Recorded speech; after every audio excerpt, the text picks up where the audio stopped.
Hi everyone, আমি Sanchita. Welcome back to my new blog. This is my new blog. তোমরা দেখেছো এই যে বোলপুরে গেছিলাম, আগের দিন 11 ব্লগে তোমাদের দেখিয়েছি। এবার ওখান থেকে বেরিয়ে গেছি আমরা সাইট সিনে ঘুরতে গিয়ে এখানে ইসকন মন্দির ছিল, আরও অনেক অনেক মন্দির ছিল। সবকটা মন্দিরের নাম জানি না আমি ঠিক। তো এর ভিতরে ফোন অ্যালাউড ছিল না, তাই ভিতরে কোনো ভিডিও বা ফটো আমরা তুলতে পারিনি। এটাও একটা মন্দির, মন্দিরটার নামটা ঠিক মনে নেই, কিন্তু এটারও ভিতরটা খুব সুন্দর ছিল। তাড়াতাড়ি করে সব ঘুরে টুরে এসে রুমে এসেছি। আবার খাওয়া দাওয়ার পর্ব তো হবেই। তো রুমে এসে তাড়াতাড়ি খেয়ে নিলাম। খেয়ে টেয়ে নিয়ে সবাই খেতে ব্যস্ত, কেউ কথা বলতে ইচ্ছুক নয় এই সময়।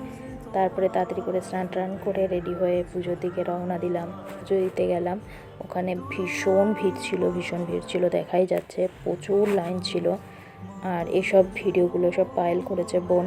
থ্যাংক ইউ পায়েল, আমি সেই জায়গায় না থাকা সত্ত্বেও তুই ভিডিওগুলো তুলেছিস, এডিট করেছিস নিজের মতন করে।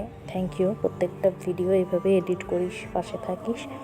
যাই হোক, লাইনে দাঁড়ালাম, অনেক লাইন ছিল, দেখতেই পাচ্ছ কত ভিড়। তারপরে লাইনের মাঝেই ফটো তুললাম, পুজো দেওয়া হলো, ফেরত আসছি, তখন ফটো তুলেছি।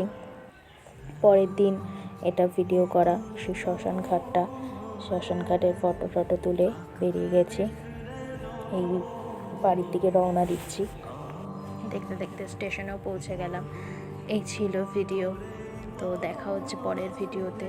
ভালো লাগলে লাইক করবে, কমেন্ট করে জানাবে তোমাদের কেমন লেগেছে। যদি নতুন হও আমার চ্যানেলে তবে সাবস্ক্রাইব করে দিই।